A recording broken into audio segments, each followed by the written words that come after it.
talking about. You play to win the game. You don't play to just play. Come after me! I'm a man! I'm for you! Can't wait! Let's go!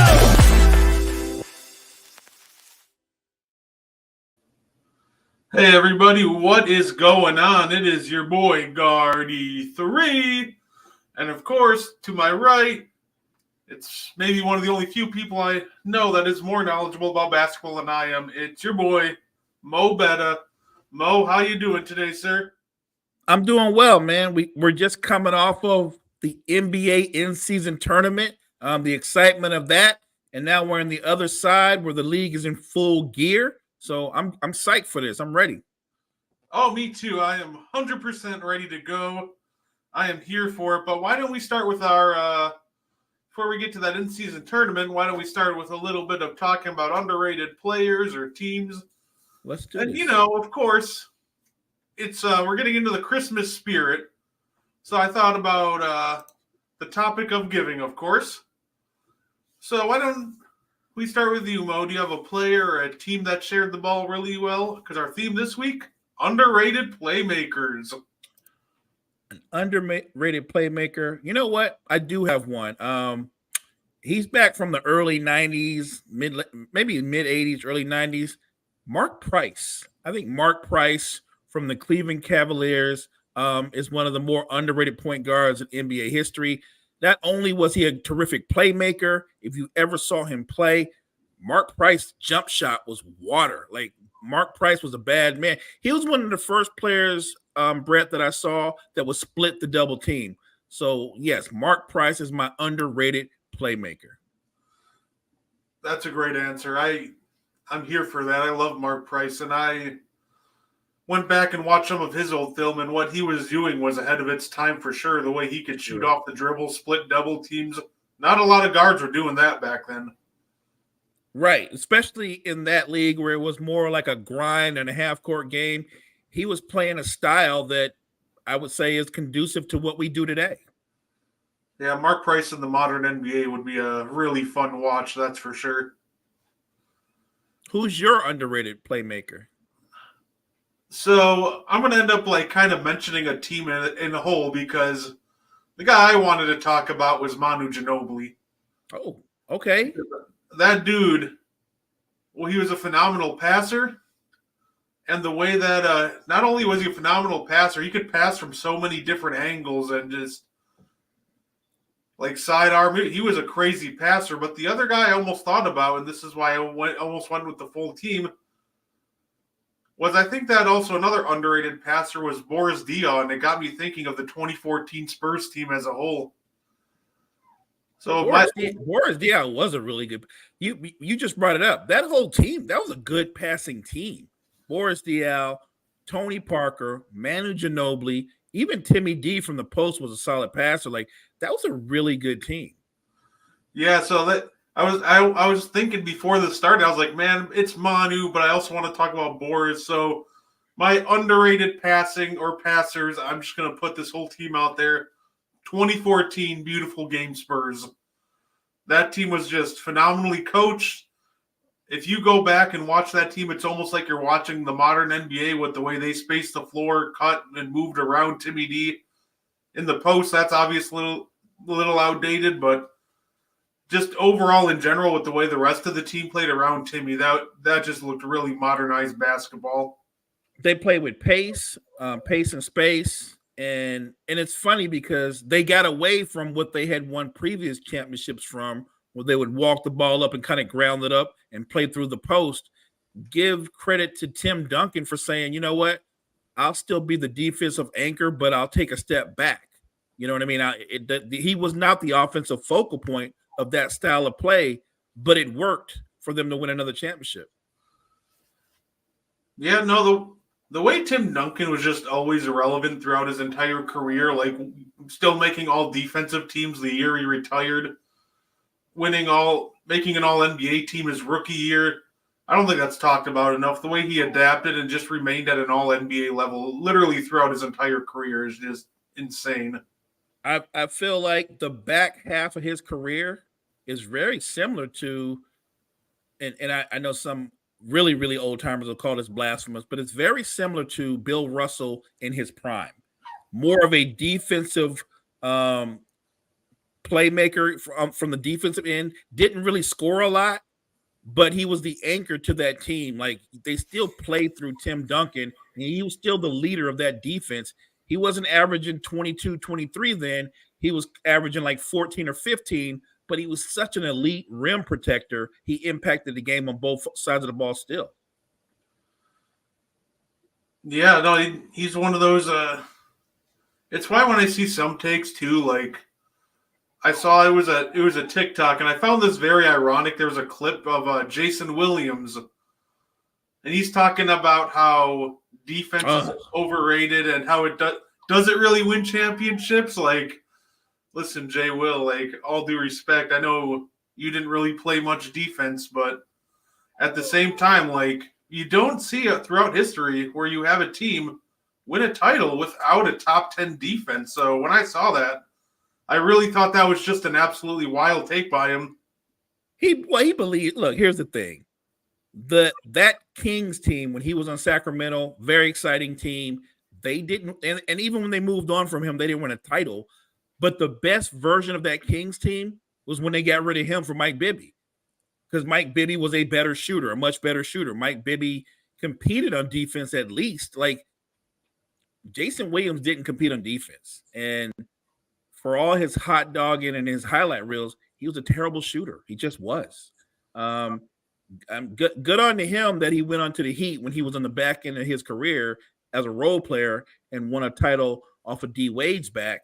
But the idea that you can't win it, you can win a championship without playing any defense, I don't see that. Even the Warriors played some form of defense. I know their offense gets talked about a lot, but if they don't play any kind of defense or they don't have the ability to get stops, they wouldn't win those titles.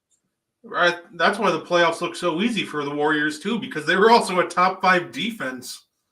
When you had Iggy, Draymond, Kevin Durant was playing the best defense of his life. Clay wasn't injured yet. Like you could not score on that team. Think about that on the perimeter. Draymond, KD playing at a high level defensively, and Clay, who at the time before the injury, Clay could guard multiple positions at a high level. That was a tough team to score on as well as stop. So, yeah, look, defense is so important in winning championships in any era. So I just disagree with Jay Will's take, but it's not the only one of his takes that I disagree with. We can do a whole show on Mo disagreeing with Jay Will. Trust me. Yeah, I haven't heard many of his takes, but if they're like that, then I feel like I'll disagree with quite a few of them too, honestly.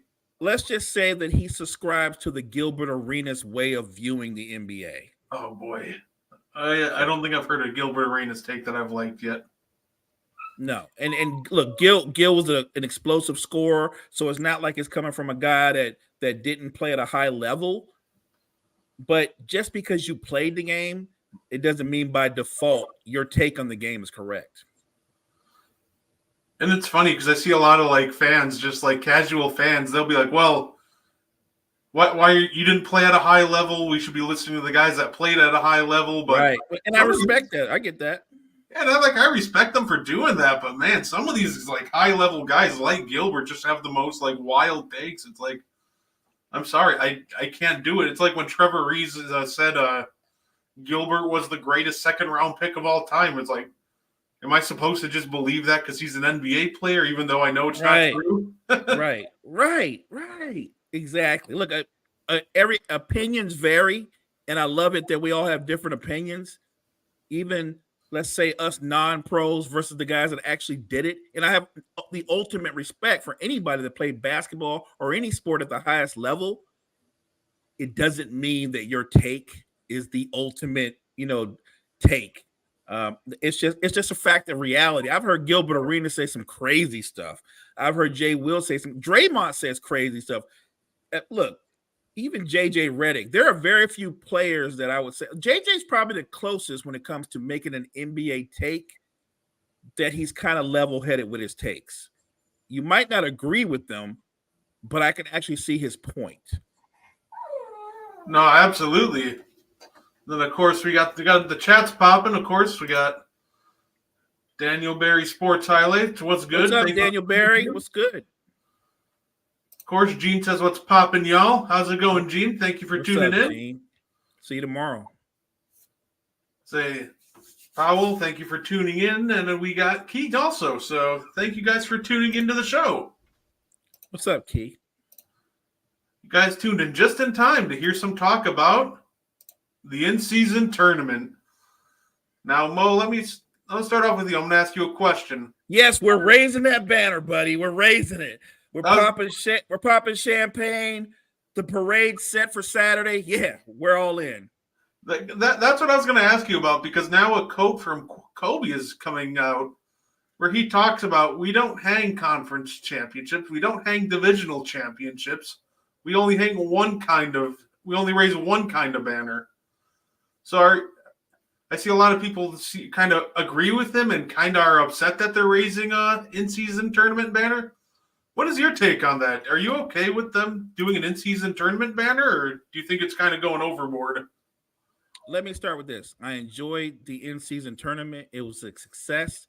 It made the games that in the earliest start of a season, most of the time that would be mundane and we wouldn't be interested in, we watched. We were engaged. So it was a success.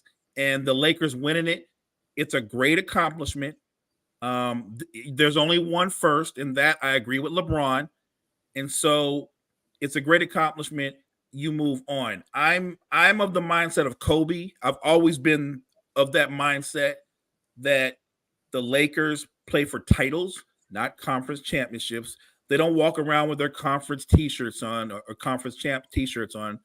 And look, maybe it's just a different time and they want a reason to celebrate, and that's fine. But if you want a real reason to celebrate, go out and win an NBA Finals. Win another NBA Finals. Here's my thing. At the end of the day, if the Denver Nuggets repeat as NBA champions, will anybody be talking about the Lakers won the in-season tournament? Like, nobody's going to mention it. Not even the Lakers. If the Lakers don't win the championship or if they get eliminated in the second round or something, do you think they're going to bring up, we still had a pretty good season, won the in-season tournament? They're not going to talk about that. It doesn't have that kind of value. So, like I said, good achievement. I enjoyed it. Let's move on. No, that's fair enough. And that they definitely earned it. That game against the Pacers, it was intense, but I think the Pacers put up a good fight, but they just ran into a bad matchup. The Lakers are just kind of uniquely positioned to defend them perfectly. I thought they did a really good job at looking at film and saw what Halliburton did well. And they pressured him full court multiple times. And they hedged him and made him go left a lot. And that's not playing to his strength. And so I think they just wore him down. And it's a conversation we had about before. As terrific as he is, when you put everything on one player, because he's a terrific player. But like I said, their second leading assist guy averages about 3 assists a game. Everything is predicated off of what Halliburton does. And I love what he does, but I think if Indiana wants to be taken serious, two things. One, they have to compete better defensively. They just do. We just talked about this. You're not going to win a championship. You're not going to go a deep run just on scoring alone if you can't get stops, even if it's just timely stops in a high-scoring game. And two, they need another shot creator to alleviate pressure off of Halliburton. I think the Lakers have shown a blueprint to how to play them. And one, you can be physical with them because they're not a very big team and they're not a very physical team. And if you wear down Halliburton, who's going to create for the other guys? Because if you look at their roster, Buddy Hield can't get his own shot. Almost everybody on that roster, not named Halliburton, maybe Mathurin, because Matherin's a slasher, But most of the guys, they rely on Halliburton for their offense. I think they need another shot creator. No, I agree. And you could tell that they were watching film a lot. Like, there was one play in particular that stood out with LeBron got a steal off it. They tried to run the pick and roll, and Anthony Davis hedged, so LeBron had to guard both Turner and the corner man. And you could tell LeBron just knew what Hallie was going to do. He knew he couldn't make the pass to the corner, so he was sitting on the roll man and ended up with a really easy steal just because you could tell he was watching a lot of film and studied his tendencies. So, and it's when you have a guy like you can put back there with LeBron and as high as an IQ and as smart as he is, that's tough to match. If you allow him to play free safety, you're going to have a hard time scoring. Which is what he does. He plays free safety, and then AD's back there protecting the rim. And let's not underestimate or underappreciate how big a game Anthony Davis had. 40, 26, 5 blocks. Like that night, that championship game, he was the best player on the floor. Yeah, absolutely. I know people are complaining about the road that they took to get to the in-season tournament, but they didn't make the schedule, so I didn't have an issue with that. It's not like they are the ones that made their – The one team I do want to talk about that they beat, because I decided to go back and watch that game. They beat the Pelicans, and I was so disappointed with the Pelicans. Mostly with Zion Williamson. And it might be low-hanging fruit to go after him, but at this point, I don't know what else to do, because I feel like this is a kid who could be an absolute superstar, but now we're seeing reports that they have to talk to him about his dieting and conditioning.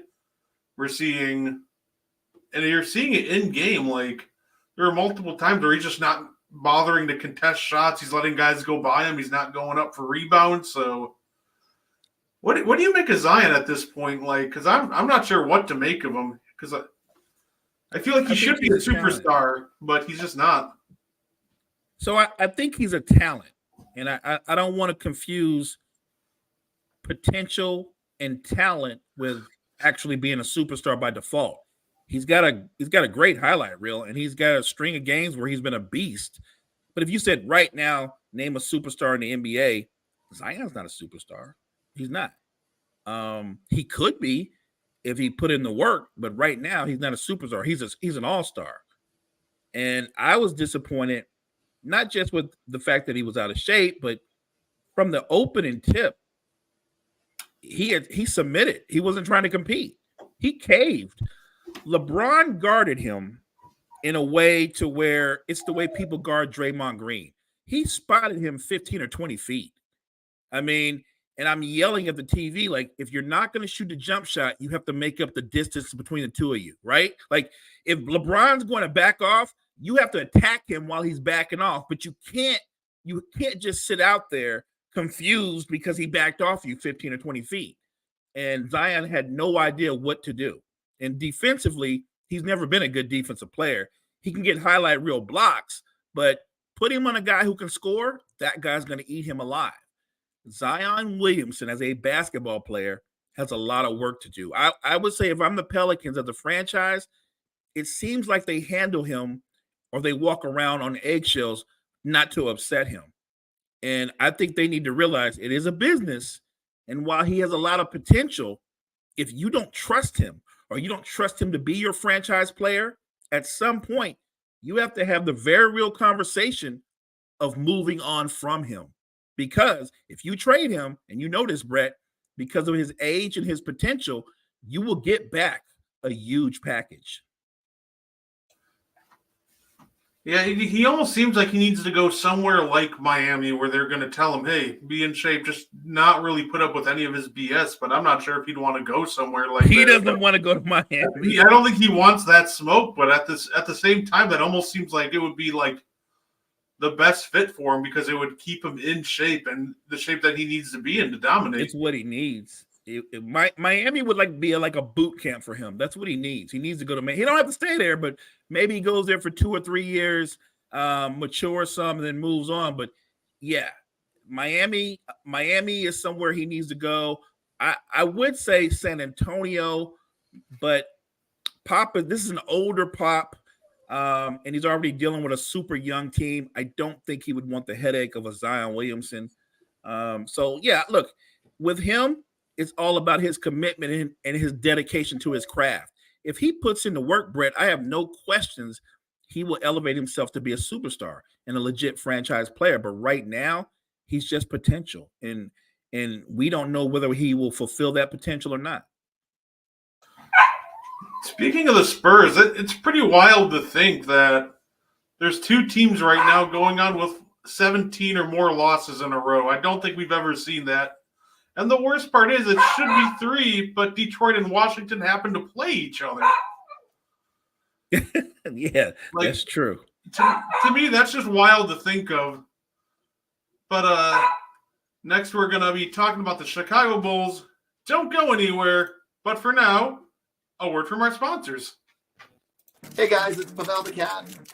And Evan Rev Reynolds. And we are Two Guys in Hockey Talk. We are here every Wednesday night at 7 p.m. Mountain Standard Time to talk all things hockey. What do we talk about, Evan? We talk KHL, AHL, ECHL, every HL hockey league you can think about, prospects, juniors, even the professional women's hockey league. Yeah, we love it. And we have a website, Two Guys in Hockey Talk. So give us a follow. We got articles on all things related to hockey, and we're writing all throughout the season. So make sure you tune in. We're also on X or Twitter. You can find me at hockey_2, and you can follow me at RevanEv. Or you can also go to twoguysandhockeytalk.com to follow everything. We love hearing from you guys, so make sure you tune in, comment, like, give us a follow on our Facebook and YouTube page. We love hearing from you guys, and it's a blast talking all things hockey, right, Evan? Hey, man, it is. So, as we say every show, in the meantime and in between time, keep your sticks on the ice. Cheers. Cheers. Whew. Well, speaking of the Chicago Bulls, I saw an interesting report, Mo. Apparently, they're looking for win now pieces, and this is the exact quote from the article that I read. They're looking for players to win now and maybe a pick down the line they can add to their cupboard. So, my question is, why? What player can you add to the Bulls to really make them relevant this year? And what do you have to give up to achieve that? Like, so you've got Levine, you've got DeRozan, but you have to factor in, even though he's playing at a high level still, DeMar DeRozan, I think he's 33 or 34. And then you've got Vooch, who's on the other side of 30. Those are your best basketball players. You're not going to get players that are better than them for trading them. You know what I'm saying? Like, you don't think the rest of the league knows who they are? If you trade Zach LaVine, do you think you're going to get back a Donovan Mitchell for Zach LaVine? Of course not. You're not. If you trade Zach LaVine and DeMar DeRozan, you're not getting back Donovan Mitchell. So I think I understand what they want, but realistically, you actually have on your roster win now players. They're just not winning. That's what DeMar DeRozan and LaVine and Vooch are supposed to be, is your win now players. And that hasn't worked. And some of that has to do with the Lonzo Ball injury. Not all of it. It really doesn't, because they didn't even use him the way that people think they did. Lonzo wasn't the point guard. He was a 3-and-D guy. He didn't even average 5 assists a game for them. The leading assist guys was DeRozan and LaVine. Lonzo was great because he was a lockdown defender and a great spot-up three-point shooter. That was his role on that team. He didn't really run the offense or handle the ball like that. What they need to blow it up. This win now stuff is the wrong out. If you're them, you don't need to win now. What you need to do is you need to blow it up and get some pieces or picks and secure your future and start thinking about a full-out rebuild. When 2 of your 3 best players are over 30 and you're not a very good team, what value do you think you have that you can go out and get players that are better than them? That doesn't make sense. So I don't see that happening for them. They're either going to ride it out with them for this season, or they're going to realize we need to rebuild. I don't see the upgrade in talent. Like, where are you shopping at? Are you going to go to the Knicks and pursue a Julius Randle? That's not going to change your fortunes. It really isn't. Trust me. I just don't see how they get off this train. They need a full-on rebuild and a restart to that franchise. I wish Will was on here. Will's the Chicago Bulls guy. I'm sure Will would agree with me. It's time. It's time to move on from this. The guy that has the most value is Zach LaVine because he's still in his 20s. And most people would tell you Zach LaVine is a capable number 2. I think he's probably meant to be more of an elite number 3, but he's the one that has the most value. Yeah, him and I think Caruso, just because he fits anywhere, 6'5", 3 right. So I think Caruso brings back multiple picks, but your team needs Caruso. I absolutely wish we had the assets to get him. He's number 1 on my list of dream free agents, but I think at this point every team in the NBA can outbid us. You never know, but I think that it's funny because we talked about the 3 biggest names on the team, but the guy that I think that a lot of title contenders are looking at is actually Alex Caruso. Yeah, because he's on a very affordable contract, and any team could use that point of attack defense. He played his defense is pretty much DPOY caliber when it comes to guard plays, among the best of the best. It is. Let me ask you this, Brett. Do you think Chicago should stand pat, just play out this season, or do they need to really consider starting a soft rebuild? I've always been under the impression they should have blown it up about 2 seasons ago. After they got walked down by Milwaukee in the playoffs, I didn't like where they were going, and once the news started breaking, once Lonzo timeline kept getting pushed back, and they just didn't even make the play-in, or they made it to the play-in last year, and they couldn't get the job done. At that point, I thought this offseason should have been it at the latest, but this is a team that's needed to blow it up for a long while now. And it's not just talent, right? They lack leadership as well. Right. There's so many things missing from this team. We can start off with defense. Caruso's good, but through his career, Patrick Williams is a negative defender. Vooch is not a rim protector. There's many words to describe LaVine and DeMar, but I would not use defense for either one of them. No. DeMar will compete in the right situation, but he's not a good defender. I just think they need a rebuild. Look at that team topped up, and you just mentioned it. Patrick Williams, even though you look at him and he's the young guy, I've watched his career. What value does he have? Because you could tell me what his ceiling is, and I'll tell you that there's a good chance he might already be at it. Yeah, I'm not sure what they were doing with that pick. Even when they drafted him, I was kind of like, there's some drafts, right? I try not to be one of those guys that, they should have won Halliburton, because I didn't know Halliburton was going to be this good, so I didn't say that at the time of the draft. But I did remember going, I don't know why they're going Williams here. Just if a guard would make so much more sense. Well, let's agree on this. I didn't know Halliburton would be what he ended up becoming. But I also knew I was certain that Wiseman wasn't going to be what they thought he was. Oh, Wiseman. Oh, yeah. What? I was thinking that the Warriors should. That's one thing that I thought, that the Warriors should go LaMelo Ball, honestly. And it just came from the fact that I watched Wiseman's college tape, and I just wasn't impressed. He just plays He just plays like an archaic style of basketball that just doesn't exist anymore. Like, he's just not good for this. And he doesn't have a high motor. And if you're going to be a star or a superstar, you got to have that extra. You got to have that want to. And I would say when you're dealing with personalities and that want to, he has a personality that I would say is very similar to an Andrew Wiggins.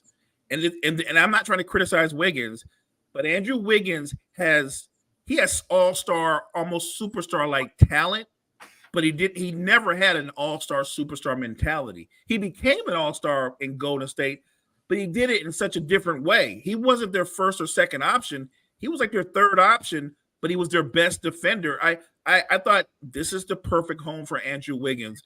He doesn't have the responsibility of being the guy, and he excelled in that role. Now, flash forward to now, or starting at the end of last season, when he missed all that time for personal reasons. And when he came back, he just wasn't quite the same player. Here we are 20 plus games into this season, and he looks worse. He looks lost. And as a fan, I root for the guys that can bounce back and resurrect their careers. I feel bad for him because I look at Golden State and I see how they struggle. You know, and I know Steve Kerr is saying all the right things about I got to change up my lineups and my closing lineups. That's also code for we need to make a move, right? We need to trade somebody. And I think Andrew Wiggins is going to be the guy on the short end of that stick. I think if and when they make a move, he's going to be one of the guys to get moved. Hey, what's up, Jory? Absolutely. Say shout out Jory, just hopped in the chat. I just saw the most interesting stat, right? And it was, let me read this off here because this is phenomenal. The lineup of Killian Hayes, Cade Cunningham, Asur Thompson, Isaiah Stewart, and Jalen Duren, if we're judging by net rating, have performed slightly better than Steph, Clay, Wiggins, Draymond, and Looney. So what that means is Detroit needs to play Golden State to break that streak. Honestly, Clay just might shoot him out of the game enough for them to have a chance. He won't be shooting alone. I think Wiggins is shooting under 40% from the field and like 20% from three. So they're both laying up bricks. I decided to torture myself earlier, Mo. I got to admit, I decided, let's watch a Pistons game. Let's see what's wrong with this offense. And I just learned that everything is wrong. I tried to be I tried to be a dedicated journalist, man. I tried to watch and like the second play of the game, they're running a Cade Cunningham, a Asur Thompson pick and pop, and I'm just like, why are we doing this? Then the next play, like 2 plays later, you get Cade driving to the rim, and spotting up in the corners are Killian Hayes and Asur Thompson. So I don't really see this often. Like the corners, they're just nobody covering the corners, and they're just both guys on the block. It was just. I feel bad for Monty Williams, but at the same time, Monty came there with his own resume. He's got to take some of the fault for this. You're the coach. You know who your shooters are and who are not your shooters. So when a shooter flashes out to the 3-point line, guess what you don't do? Or a non-shooter. You don't pass the ball to the non-shooter. There's a reason why they're open. It is not an accident. It's not an accident. Yeah, it almost felt like I was watching some like early 2000s, late 90s basketball of they attacked the rim, but they didn't take many threes. It was a lot of long twos and just it's just ugly to watch, honestly. Hey, Coach Dante, what's good, Coach? Coach, what's good, Coach? I see your Rockets have been playing well, Coach. I love what I do enjoy the Rockets. I do enjoy watching Sengun. He's always been my go-to guy since I saw him ball out his rookie year in summer league, and I was always intrigued by him. Sengun's a bad man. He really is, and I love what Coach Udoka's got those guys doing. First of all, they compete on defense.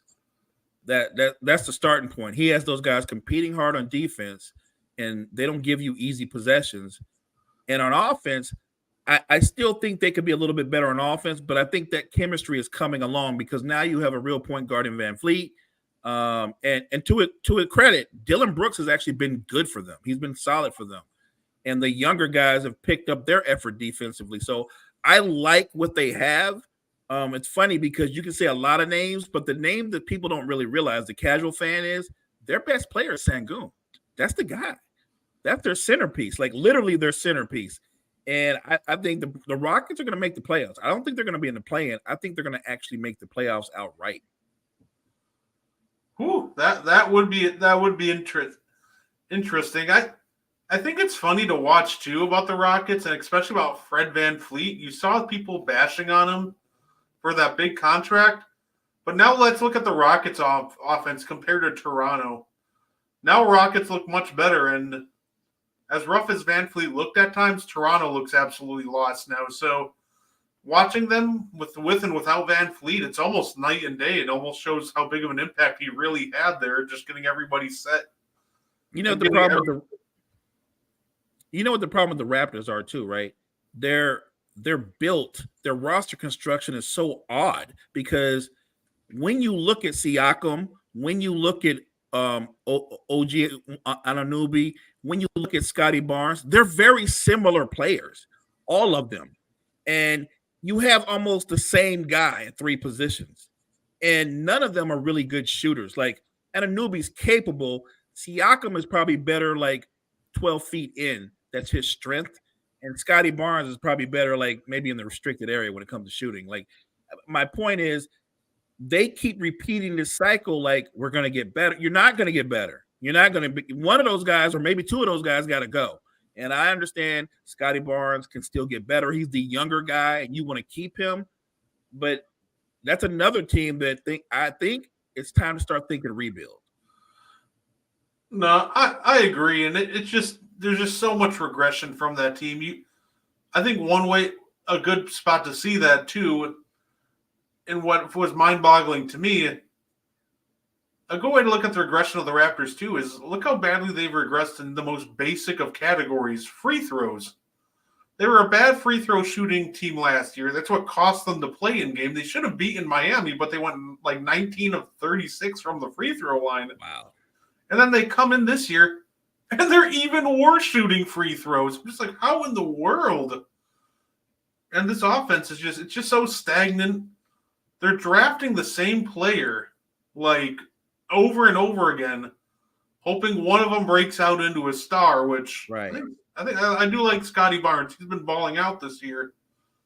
But and I think that if you look at them as individual talents, right? Take Siakam and put him on a contender, not as your first or second option, but let's say a third option. Siakam can turn the tables in a lesser role, right? He's a very skilled big man who can play the four, some small ball five. Same with Anunoby, very versatile. They're all versatile. The thing is, you need some guy that can be a star. And I think that when I look at those three guys, I think all three of them are pieces, but I don't think none of them are the guy that you can build off of.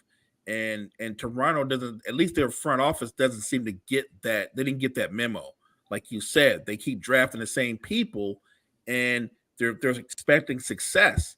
And in this NBA, what are the two things that we know? You either have shooters or you have shot creators, or if you're lucky, you've got both. But if you don't have shot creators, or in Toronto's case, you don't really have shooters, you're not going to do well in this NBA.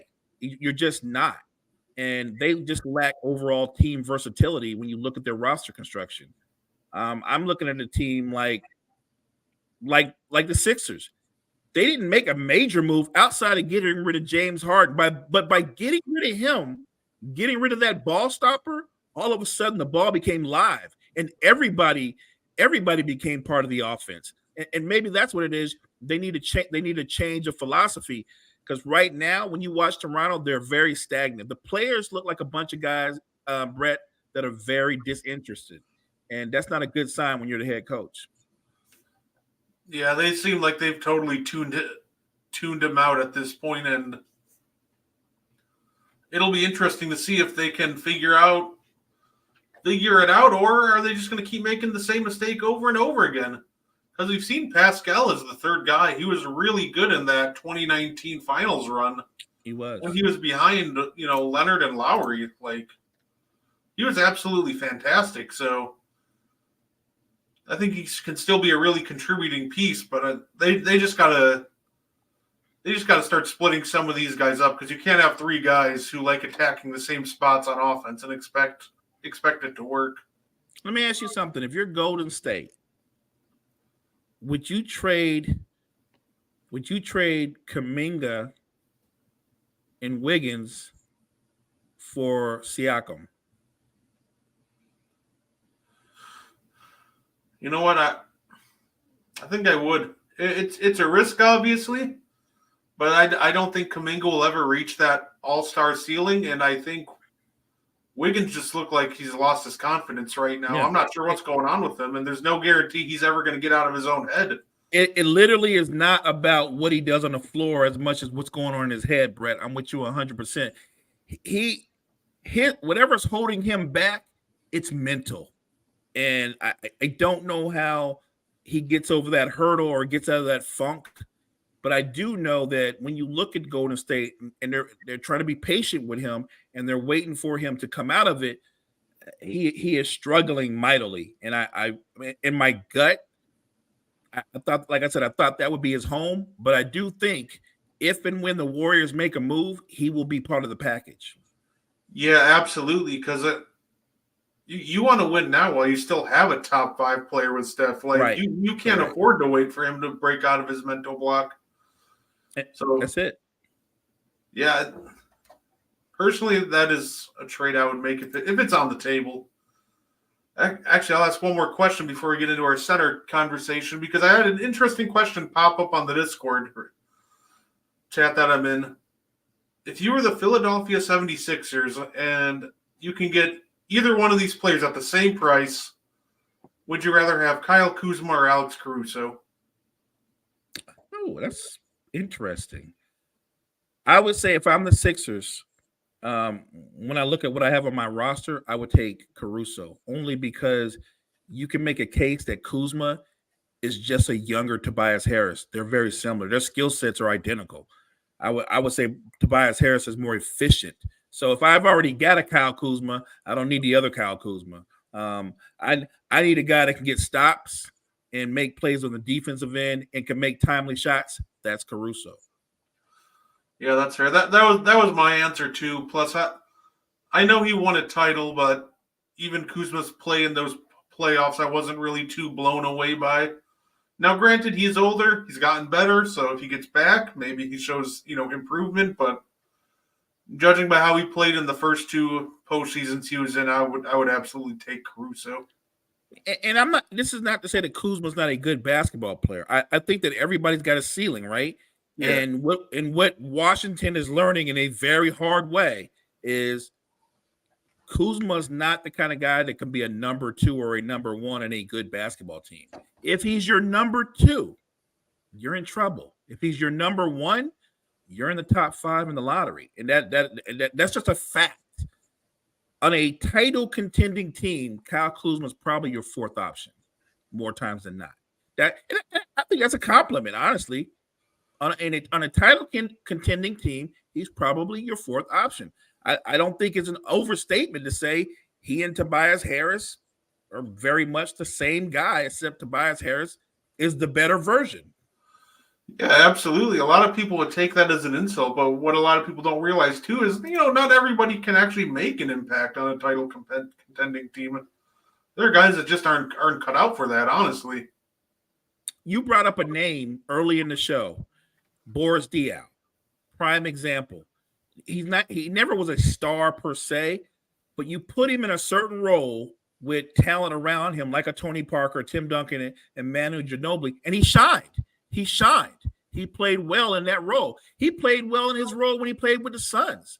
The year that Amari Stoudemire missed the whole season, they plugged Diaw in Amari's spot, and Diaw was averaging 16, 17 points and 10 rebounds. Like, not everybody can be the guy, but if you've got the right mentality where you can fit in a certain role, and you hear it all the time with coaches, and star in that role, there you go. I think Kyle Kuzma, he has a ceiling, and Washington is unfortunately witnessing it right now. And at some point, they've got to move off of him and Jordan Poole. Look, I think they thought they had gotten 2 centerpieces to their future, and they were going to watch them develop. And it's just a mistake. I would say it's new, but it's a very Washington move. Yeah, that's fair. That is fair. I hope Washington can figure it out, but they've been making questionable moves like that, it seems, since the beginning of time. Yes, sir. I remember the first questionable move, at least I saw when I started watching basketball, was in 2014. Their GM said they have their big 3 in John Wall, Bradley Beal, and Otto Porter. And I was just like, Otto Porter's your 3rd guy? Like, that's like a big 2.5, because at the time, Bradley Beal couldn't stay healthy. So I was like, it's John Wall, and whenever Beal plays. And now it's 2014, and here we are getting ready to go into 2024, and Bradley Beal still can't stay healthy. No, absolutely. And of course, speaking of, I was kind of in a different chat.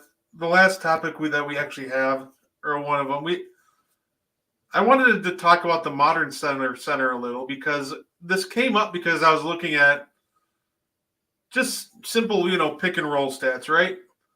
Because I wanted to see how good the Dame Giannis pick and roll was, and I'm watching stats and film, and I'm just looking at this like, the Dame Giannis pick and roll, it's fine, but the Dame Brooke Lopez pick and roll is even better.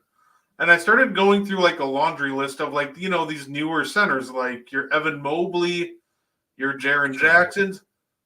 And I'm watching them like these guys just aren't very good screen setters.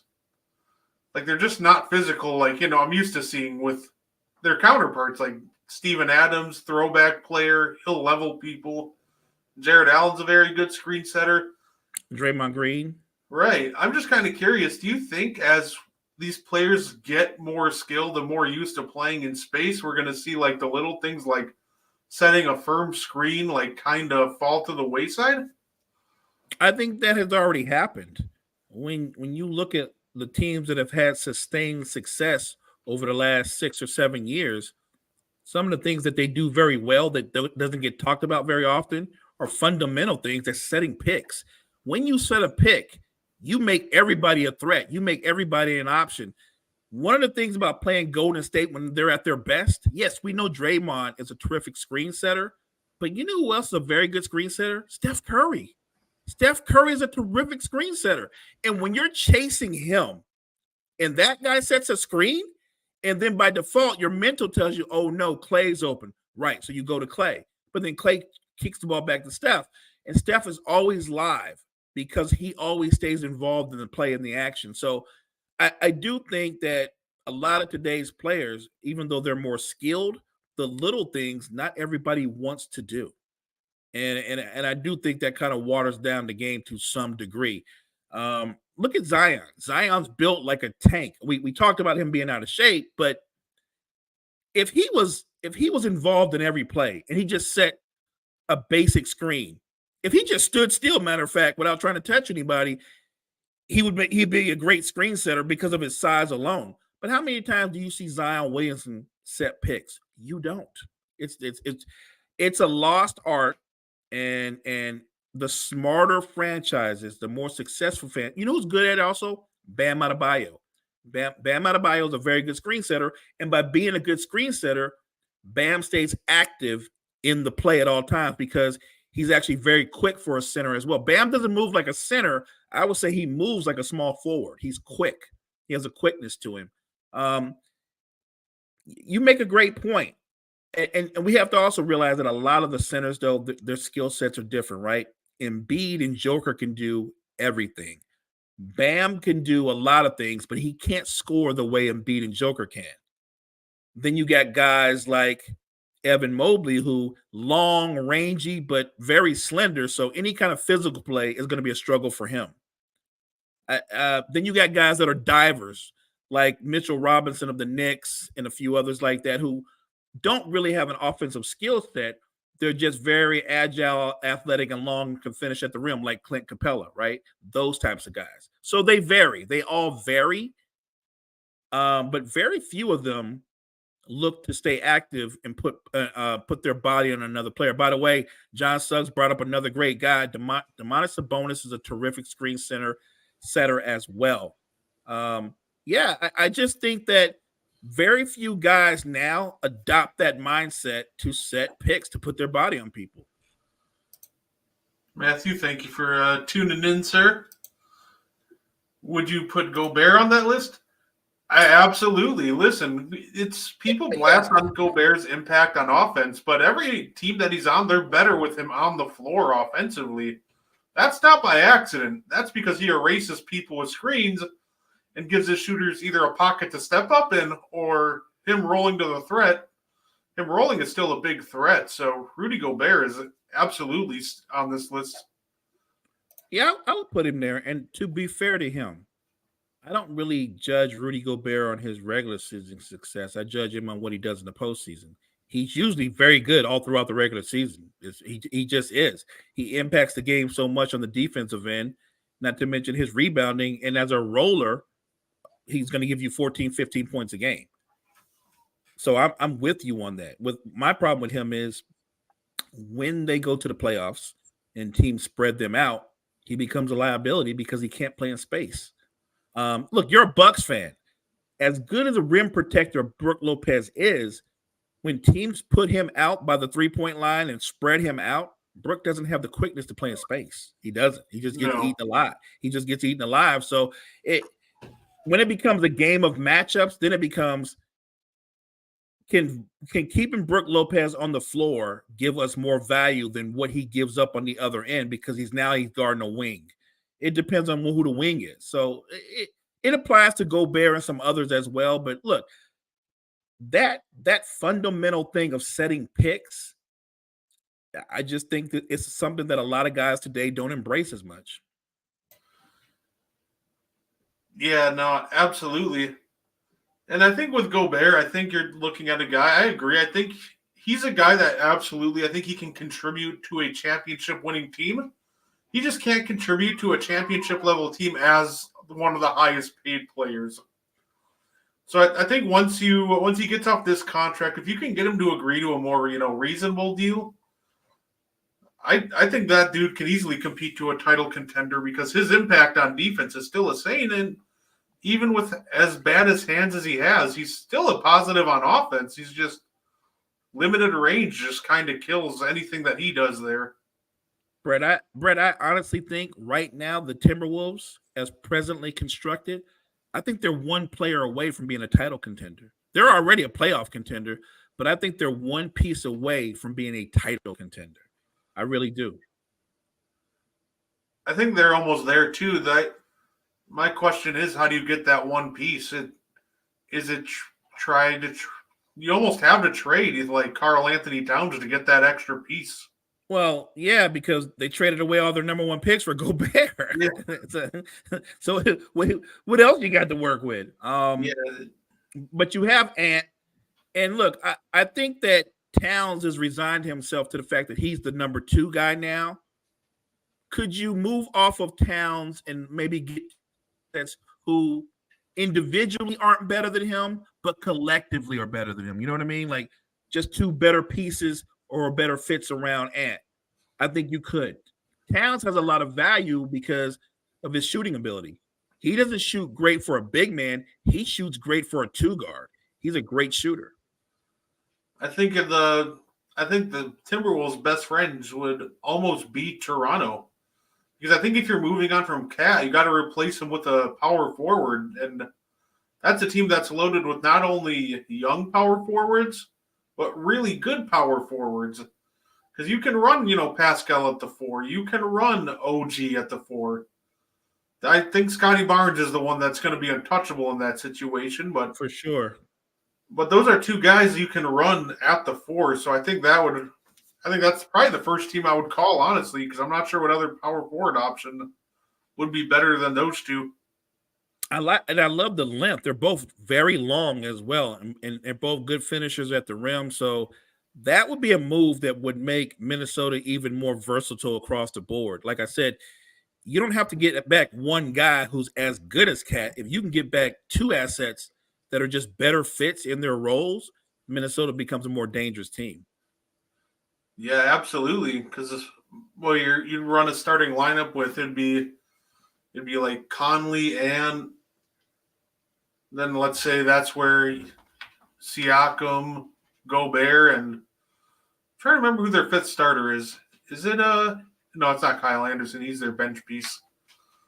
But even just that quartet right there, that sounds like one of the best two-way forwards in basketball.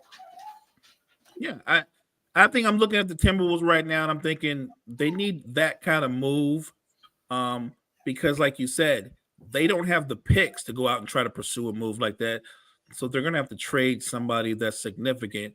You can't trade Gobert. You're not trading Ant. The odd man out, obviously, is Towns. Yeah, no, absolutely. DeAndre, Yeah, DeAndre Ayton's a solid screener. I do like Ayton in that role. I just don't like him when he tries to post up. Really, really brutal, doing anything but setting screens and rolling. He's just too soft. He's just soft. Yeah, A good player, but soft. people wonder why he doesn't shoot any free throws, and he's always going to hooks or fades. He's just He avoids contact. He avoids contact as much as Right. he can. And then people are like, oh, it's such a surprise. He's only shot 8 or 9 free throws all year. It's like, not really. If you literally watch even just like 5 minutes of him play, you'll understand why really quick why he doesn't get any calls. He plays a finesse game of basketball, and I'm not saying that's a bad thing, but he's not even that good at the finesse style of basketball. I look at Ayton, and I know people had a high promise for him to become a star. He's a good player, and I do think put him on the right team as the fourth option. Which the funny thing is, that's what he was in Phoenix. If I told you, hey, I need you to get me about 18 points and 10 rebounds and a couple of blocks, that's what he was. His problem is he thought he was underused, and I thought, no, that's what you are. Now you definitely could go to a really bad team and put up numbers, but you'll be on a really bad team. But on a good competing team, 18 and 10, there's nothing wrong with that. Look at him now on Portland. The numbers are okay, but he's on a team that's not going anywhere. He's on a team that you and I both know they're in rebuild mode. So I just think that Ayton is in a bad spot, and he's kind of getting a bad rep because people are saying he's not a good basketball player. He's a good basketball player. He's just not as good as he thinks he is. Yeah, it just showed the importance of how much he really needs somebody to set him up in a good spot, because you can't give it to him to create his own shot. But with somebody like Chris Paul, or even a lot of people don't realize, Devin Booker's becoming a really good passer too. So get him guys like CP3 and Devin Booker to set him up, and that allows That's him. fair. Yeah, I think I almost named him too when it came to underrated playmakers, because that's somebody that a lot of people don't bring up as one of the better passers, but he's really emerged this year as a super good passer, at least in my eyes. Full disclosure, Book's on my fantasy team, so I'm loving that he can drop 28 and give me 9 assists. So keep going, Book. Yeah, absolutely. Well, I need some more Jakeem Noahs. I will take some more Jakeem Noahs as long as we're not trying to imitate the jumper. Right. If we're trying to imitate whatever like that was, like, yeah, good, but it looks like he was opening up curtains. That's what his shot looked like. You know what though? Give me Joakim Noah in his prime, even right now today, because of his motor and how aggressive he was, and he would be a very good center because he would stay in his role. He's not the kind of guy that's going to go like, I need to get shots up. That's not how he plays. He would have found a way to be productive by just the energy that he plays with. He'd be very good right now in today's NBA. Well, people forget, number 4 at MVP voting in 2014, Jakeem Noah.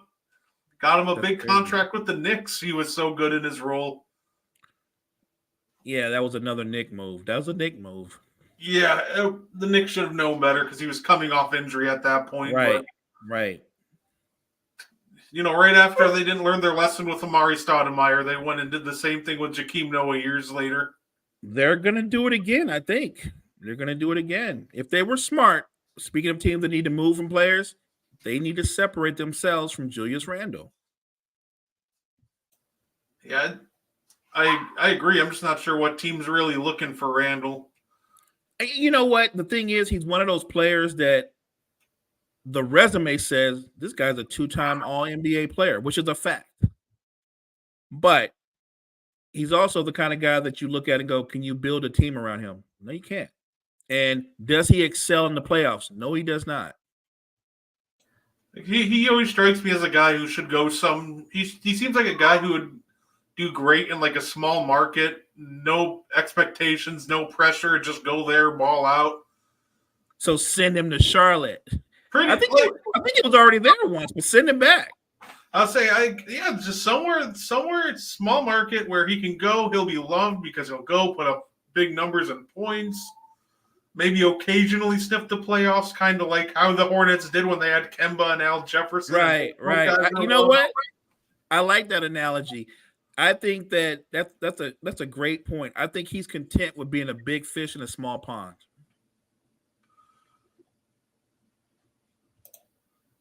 Magic or Hawks? The Hawks have more talent. The Magic are the better team. I say, if you've seen me a couple times on Big 3 and here, you know I'm a Magic truther. I've been that way since before the season started. With that being said, I would still take them over the Hawks.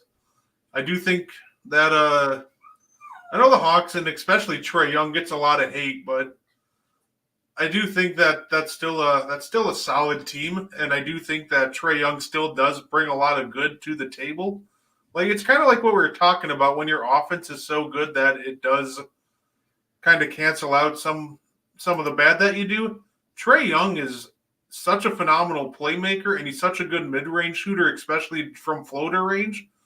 And he's the most accurate shooter from 30-plus feet. He's been that for a couple of years. So he's so talented on offense, even with his off-shooting nights, that you have to respect it. So he's a terrific talent.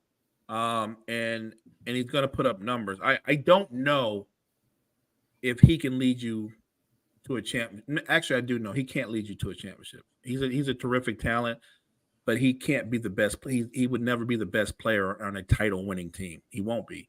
And the question is, can he change his game to play alongside someone who's better than him? Because right now on Atlanta, he's ball dominant and everything runs through him. Can Trae Young play off the ball and be as effective as he is on the ball when he plays with a better player? Or even if he plays with a big man, could he be somebody's Jamal Murray to another big man? Maybe that's the question. It's funny because the skill set says yes, but Trae Young's body language says no. Like, right, you have to be willing to be the sidekick, right? Yeah. And I don't think Trae's cut like that. He's not trying to be anybody's sidekick.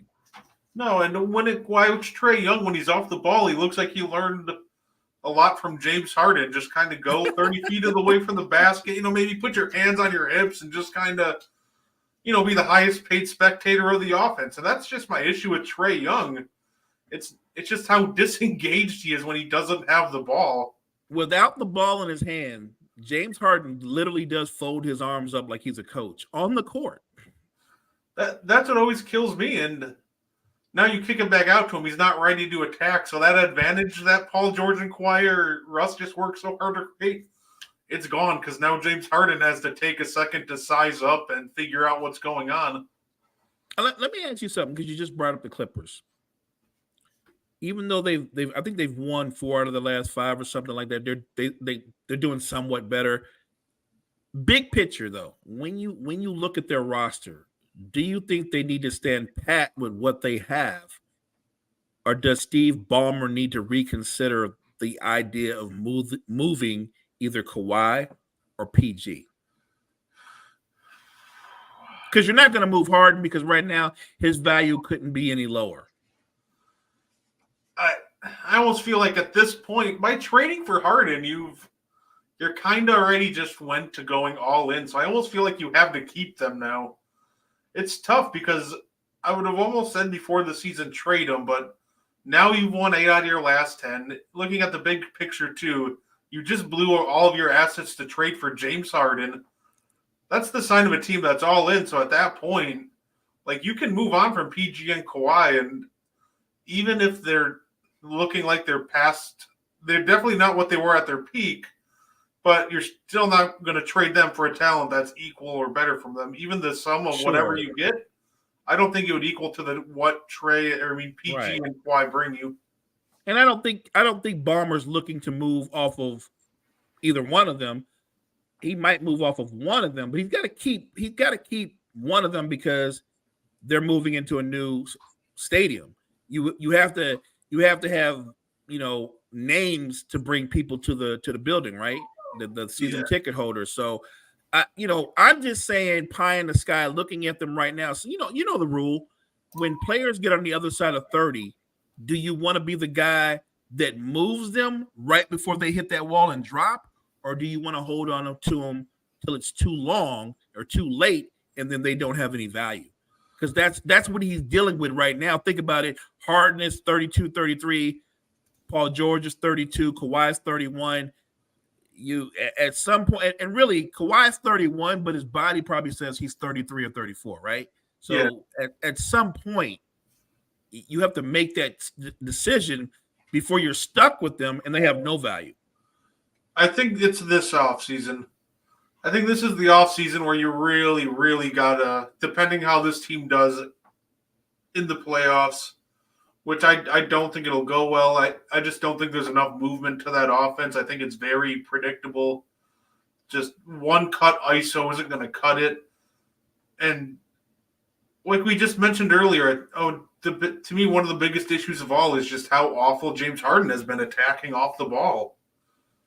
Because I've seen clips. I've seen enough games where they'll draw double, they'll kick it to Harden in the corner. He'll be wide open, and he'll just stand there. He'll wait for the defender to come, and then he'll start doing his ISO thing. I'm like, dude, if you would have either just shot it right away or attacked the closeout, you could have opened up another catch and shoot opportunity. Or cut off the ball.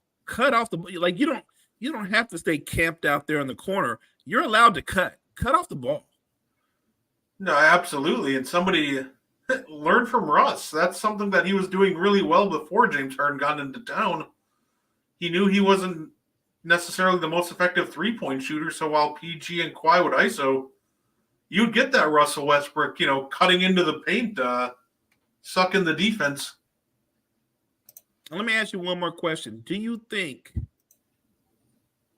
actually, John just asked a really good question.